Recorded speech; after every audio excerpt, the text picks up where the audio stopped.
Hello student. तो आज का हम लोग का जो चैप्टर है सेट समुच्चय क्लास 11 का, तो इसका निर्माण सर्वप्रथम जॉर्ज कैंटर्स वैज्ञानिक किए थे 19वीं शताब्दी में। जो समुच्चय होता है दो या दो से अधिक वस्तु या व्यक्ति को मिला दिया जाए तो वो एक समुच्चय बना लेंगे, एक झुंड बना लेंगे, उसी को समुच्चय कहते हैं। जैसे एक क्लास में 20 बच्चे बैठे हैं तो उनका हम लोग एक समूह बना लेंगे तो वो हो जाएगा समुच्चय।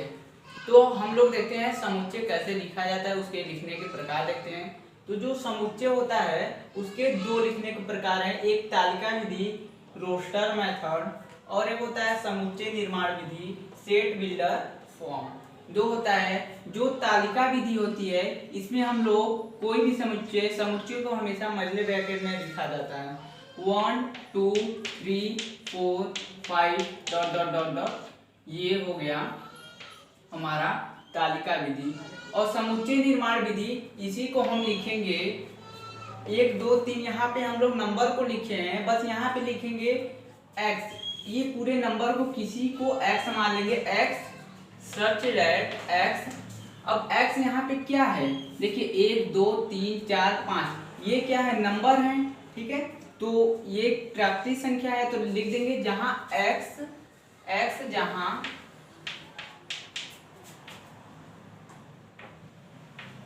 प्राकृतिक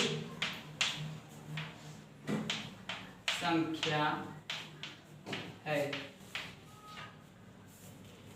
अब जैसे इसमें सेकेंड एग्जांपल ले लें तो हो जाएगा 2, 4, 6, 8 डॉट डॉट डॉट डॉट, इसी तरह हो जाएगा।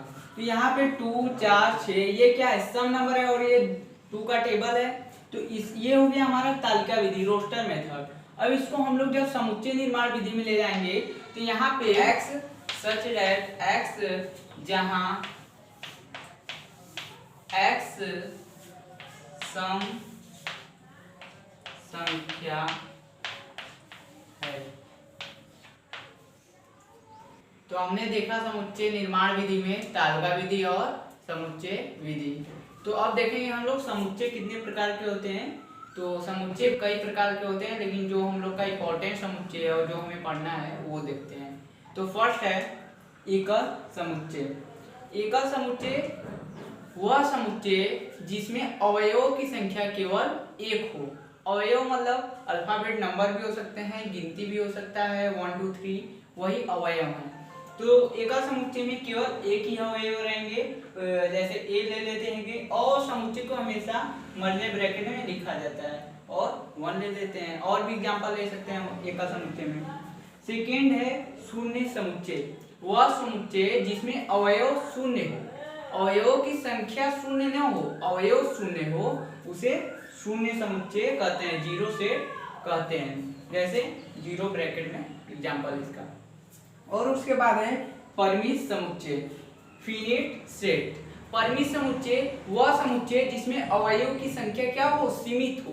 जैसे एग्जांपल हम लोग ले लें कि 1 2 3 4 5 6, ये हो गया अवयव। इसमें अवयव की संख्या 6 है, ये फिक्स है कि 1 2 3 4 5 6 ही नंबर है, ये फिक्स है। जैसे एक क्लास में 10 बच्चे हैं तो वो फिक्स रहेंगे कि उस क्लास में उतने ही बच्चे रहेंगे, बेसी तो होंगे नहीं, या कि बढ़ते जाएंगे बढ़ते जाएंगे बढ़ते जाएंगे। तो वो हो गया परिमित समुच्चय फिनिश सेट। अब इसके बाद आता है अपरिमित समुच्चय इंफिनिटिव सेट, इसे अनंत समुच्चय भी कहते हैं।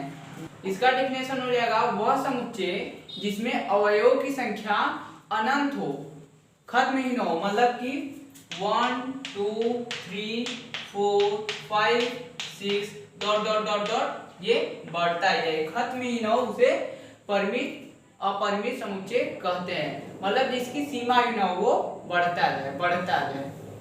उसके बाद आता है रिक्त समुच्चय नल सेट। वह समुच्चय जिसमें अवयवों की संख्या एक भी ना हो, मतलब उसमें अवयव क्या हो ही ना, उसे रिक्त समुच्चय कहते हैं। जैसे हम कह सकते हैं कि सूर्य पश्चिम से निकलता है। क्या सूर्य पश्चिम से निकलता है? नहीं निकलता, सब जानते हो। तो ये किसमें आएगा? रिक्त समुच्चय में। तो जिसमें कोई भी अवयव ना हो उसे हम लोग डिफाइन करते हैं फाई से। ये हो गया रिक्त समुच्चय। इसी तरह बहुत एग्जाम्पल हम ले सकते हैं, जैसे चंद्रमा दिन में निकलता है, संभव ही नहीं है, अर्थात ये रिक्त समुच्चय है। तो अब हम लोग देखते हैं उप समुच्चय, नेक्स्ट जो है सब सेट। तो जो उप समुच्चय है उसके लिए हम लोग एक एग्जाम्पल ले लेते हैं। ए बराबर 1 2 3 और बी इक्वल टू 1 2 3 4 5 6। तो जो सब सेट होता है उसका सिंबल होता है ऐसे। तो ए अगर हम लोग लिखें सब सेट बी, तो इसका कहने का मतलब जो है ए के पूरे अवयव बी में पाए जा रहे हैं, मतलब ए के अवयव इसमें मिल रहे हैं। देखिए 1 2 3 इसमें मिल रहा है, 1 2 3 मिल रहा है, अदर नंबर से मतलब नहीं है। तो ये क्या है, ये सबसेट बी है। यस, अगर हम लोग कहेंगे कि बी सबसेट ए, तो कहने का मतलब बी के सभी अवयव ए में मिले हैं। तो इसमें 1 2 3 4 5 6 है, ये पूरे नंबर इस वाले सेट में मिल रहे हैं, 1 2 3 मिल रहे हैं, लेकिन बाकी नंबर जो 4 5 6 ये इतने नंबर नहीं मिल रहे हैं, तो ये बी सबसेट ए नहीं होगा, मतलब बी के अवयव ए में नहीं है तो ये सबसेट नहीं होगा। यही है इसका एग्जांपल। तो अब हम लोग देखेंगे उचित उप समुच्चय, प्रॉपर सब सेट। जो प्रॉपर सब सेट होता है उसका एग्जांपल लेके समझें। तो ए इक्वल टू, ये समुच्चय है उसमें दो अवयव ले ले, 1 3, और इसका जो फार्मूला होता है उचित उप समुच्चय का 2 के पावर n।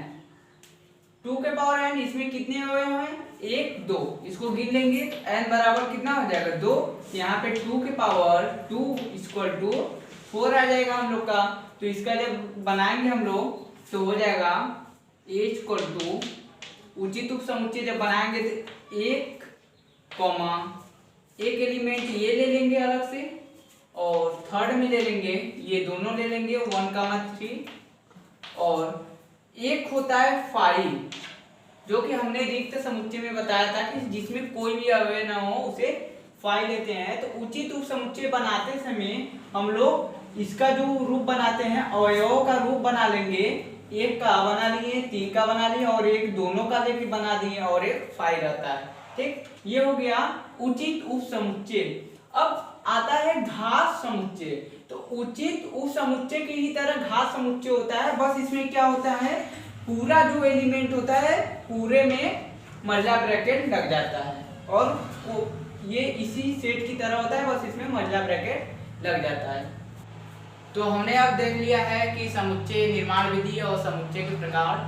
अब जो क्लास 11 का 1.1 दिया है चैप्टर, उसका क्वेश्चन देखते हैं। तो जो फर्स्ट क्वेश्चन दिया है कि समुच्चय को छाटिए, दिए गए क्वेश्चन में समुच्चय को छाटिए। तो जो फर्स्ट क्वेश्चन है हमारा करा, जे अक्षर से प्रारंभ होने वाले वर्षों के सभी महीनों का संग्रह। कहने का मतलब 12 महीने होते हैं, उसमें जितनी भी जे अक्षर से प्रारंभ होंगे महीने उनका संग्रह। जाहिर सी बात है 12 महीने फिक्स है और उनमें जे अक्षर से प्रारंभ होता है महीना, तो ये क्या है, सेट है।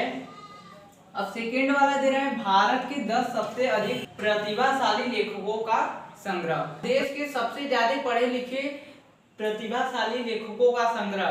तो ये फिक्स तो नहीं है, आगे आने वाले समय में और भी लेखक ज्यादा प्रतिभाशाली हो सकते हैं, इनसे भी अच्छे लेखक हो सकते हैं। तो ये क्या है, सेट नहीं है। सेट रहने का मतलब है कि वो फिक्स हो। जैसे ये 12 महीना फिक्स है, 12 महीना 13 महीना तो होगा नहीं, लेकिन यहाँ पे तो लेखक बदल भी सकते हैं। अब जो थर्ड है, विश्व के सर्वश्रेष्ठ 11 बल्लेबाजों का संग्रह। विश्व में कह रहा है 11 बल्लेबाजों का संग्रह, जो सबसे ज्यादा सर्वश्रेष्ठ बहुत ही अच्छे बल्लेबाज हैं, उनका संग्रह। तो ये भी क्या होगा, नहीं होगा, क्योंकि ये बल्लेबाज जो है बदल भी सकते हैं, आगे कोई और भी बल्लेबाज हो सकता है, ये क्या है, फिक्स नहीं है। ठीक है, इनसे भी सर्वश्रेष्ठ बल्लेबाज आ सकते हैं। तो जो फोर्थ वाला है, आपकी कक्षा में सभी बालकों का संग्रह। आपकी कक्षा में आप जिसमें पढ़ते हैं उसमें बच्चों का संग्रह जो है वो समुच्चय है कि नहीं। जाहिर सी बात है 20 बच्चे रहेंगे उस क्लास में, तो 20 ही बच्चे फिक्स होंगे। ठीक है, तो वो क्या हो गया, एक समुच्चय रहेगा। तो ये सेट है। आपके कक्षा में जितने भी बच्चे होंगे उनका संग्रह समुच्चय है। अब नेक्स्ट जो दिया है 100 से कम सभी प्राकृतिक संख्याओं का संग्रह। 100 से कम यानी 0 से ज्यादा हो और 100 से कम हो, इनके बीच में जो संख्याएं हैं वो हमेशा फिक्स होंगी, बदलेंगे ही नहीं, तो ये क्या होगा, समुच्चय है। अब इसके बाद जो 6 है, कह रहा है लेखक प्रेमचंद्र द्वारा लिखित उपन्यासों का संग्रह। जो लेखक प्रेमचंद्र हैं उनके द्वारा लिखे गए उपन्यासों का जो संग्रह है वो सेट है कि नहीं, जाहिर सी बात है, उनके द्वारा लिखा उनका ही रहेगा, दूसरे का तो हो नहीं जाएगा, इसलिए ये भी सेट है। अब जो हमारा 7th क्वेश्चन है, कह रहा है सभी समपूर्णांकों का संग्रह। जितने भी समपूर्णांक है, समपूर्णांक मतलब +1 +2 +3, पूर्णांक दो प्रकार के होते हैं, एक ऋणात्मक पूर्णांक, एक धनात्मक। तो हमारा धनात्मक पूर्णांक पूछा है, तो जितने भी हैं उनका संग्रह, ये पूर्णांक तो बदलेंगे नहीं, इनका संग्रह रहेगा ही, इसीलिए ये भी क्या है, समुच्चय है। अब इसके बाद दिया है कि इस अध्याय में आने वाले प्रश्नों का संग्रह। इस चैप्टर में जितने भी प्रश्न आएंगे वो क्या है, क्वेश्चनों का एक संग्रह है। क्वेश्चन एक एक्स्ट्रा बुक में तो आएगा नहीं, तो इसलिए ये भी क्या है, समुच्चय है। इस अध्याय में आने वाले प्रश्नों का संग्रह, ये भी समुच्चय है। सेकेंड जो 9th वाला क्वेश्चन है वो कह रहा है विश्व के सबसे अधिक खतरनाक जानवरों का संग्रह। ये कह रहा है विश्व में सबसे खतरनाक जानवरों का संग्रह, क्या ये समुच्चय हो सकता है, जाहिर सी बात है नहीं हो सकता, तो इससे भी खतरनाक जानवर आ सकते हैं, इसलिए ये समुच्चय नहीं है। तो जो सेकेंड क्वेश्चन है वो कह रहा है ए बराबर हम लोग को दे दिया है 1 2 3 4 5 6 अवयव दे दिए, एलिमेंट दे दिए हैं, और ये कह रहा है कि रिक्त स्थानों की पूर्ति कीजिए बिलोंग लगा के और या नॉट बिलोंग, इसको कहते हैं बिलोंग। बिलोंग का मतलब होता है कि ये इसमें पाया जा रहा है कि नहीं पाया जा रहा है, मतलब कि एक है, एक गिनती 1 2 3 4 इसमें पाया जाएगा, जैसे यस नो होता है कि हाँ है किसी का तो यस बोलेंगे, अगर ना है तो नो, तो इसी तरह इसमें होता है समुच्चय में बिलोंग। अगर ये अवयव एक जो है इसमें पाया जाएगा तो कहेंगे एक बिलोंग टू, इसका कोई नाम दे दे 1 2 3 4, यही जो इसका नाम क्या है ये इसी में लिख ले, तो 1 बिलोंग टू 1 2 3 4। तो इसी तरह इसमें जब देखेंगे हम लोग 5 क्या इस ए वाले समुच्चय में पाया जा रहा है तो बिलोंग लगा देंगे, है 8 क्या 8 इसमें अवयव में है, नहीं है तो नॉट बिलोंग लगा देंगे कि 8 है वो ए समुच्चय में नहीं है। अब 0 है, नहीं है तो नॉट बिलोंग। इसी तरह 4 है, हाँ 4 है तो बिलोंग लगा देंगे। इसी तरह 2 है, हाँ है 2 तो बिलोंग लगा देंगे, अगर रहेगा तो बिलोंग लगा देंगे, मतलब है। अब 10 है, इस अवयव में 10 नहीं है तो नॉट बिलोंग लगा देंगे, ठीक है। तो ये जो दिया है अब रोस्टर रूप में, जो थर्ड क्वेश्चन है कह रहा है रोस्टर रूप में लिखिए।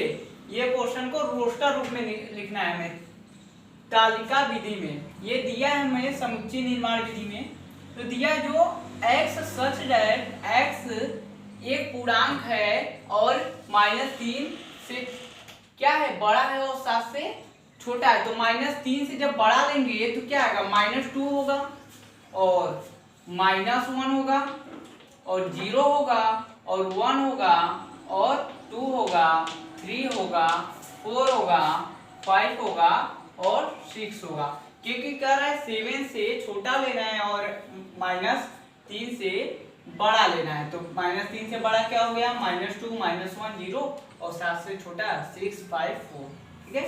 ये तो जो सेकेंड क्वेश्चन है उसमें दिया x संख्या 6 से कम एक प्राकृतिक संख्या है। तो जो x है 6 से कम प्राकृतिक संख्या है, तो प्राकृतिक संख्या 1 से स्टार्ट होता है, तो 1 हो गया, 2 हो गया, 3 हो गया, 4 हो गया और 5 हो गया, ठीक है। तो ये एक रोस्टर विधि में हो गया क्योंकि ये 6 से कम कर रहा है तो 6 से कम हो गया। अब इसके बाद जो दिया है सी वाला क्वेश्चन दिया है हम लोग का, x और z x दो अंकों की ऐसी प्राकृतिक संख्या बताइए जिनके अंकों का योगफल 8 है। दो अंकों की ऐसी संख्या बताना है जिनका योगफल क्या है, 8 है।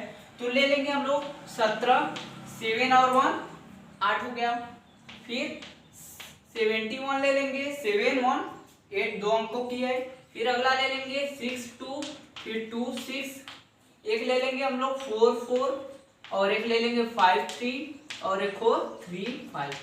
देखिए ये पूरा लेने पे नंबर जोड़ रहे हैं दोनों नंबरों को, तो क्या आ रहा है, 8 आ जा रहा है योगफल। लेकिन एक संख्या हो सकता था 08, ठीक है, या 08, दोनों भी क्या है, दो दो अंक है, लेकिन ये नहीं लिया जाएगा क्योंकि यहाँ पे कह दिया प्राकृतिक संख्याओं को लेना है, जो कि 0 प्राकृतिक संख्या नहीं है, तो ये नहीं लिया जाएगा। तो नेक्स्ट जो क्वेश्चन है कह रहा है x और z x एक अभाज्य संख्या है जो 60 की भाजक है। कहने का मतलब कि ये x एक अभाज्य नंबर है, लेकिन ये 60 को क्या कर रहा है, डिवाइड कर रहा है। जो अभाज्य नंबर है जो 60 से डिवाइड होगा, पहला हो जाएगा 2, 2 सबसे छोटी क्या है, अभाज्य संख्या है, और 2 का डिवाइड 60 में हो जाएगा। और जो सेकेंड है वो 3 भी अपने आप से करता है, ये भी एक अभाज्य नंबर है। और जो थर्ड है वो 5 है, अभाज्य नंबर। इन तीनों के अलावा कोई नंबर नहीं हो सकता। 15 होगा, 12 भी होगा, लेकिन ये क्या है, सम नंबर है, ये इवन नंबर है, और ये क्या है, ऑड नंबर है। ये 3 और 5 से डिवाइड हो जाएगा, लेकिन हमें क्या है, अभाज्य नंबर जो केवल अपने आप से कटे, तो 2 3 और 5 हो जाएगा। इसके बाद नेक्स्ट जो क्वेश्चन दिया है, कह रहा है ट्रिग्नोमेट्री शब्द के सभी अक्षरों का समुच्चय। इसमें कुछ नहीं करना है, बस सभी जगह कामा लगा देना है, comma R, comma I, comma J, comma O, comma N, comma 0, comma M, comma E, comma T, comma R, comma Y. ये है ट्रिग्नोमेट्री शब्द का समुच्चय। ये था समुच्चय निर्माण विधि, ये हो गया तालिका विधि, रोस्टर विधि। अब इसके बाद आ रहा है बेटर शब्द के सभी अक्षरों का समुच्चय। तो बेटर शब्द को अभी इसी तरह हम लोग कर देंगे, comma E, comma T, comma T, comma E, comma R. ये हो जाएगा बेटर शब्द के सभी अक्षरों का समुच्चय।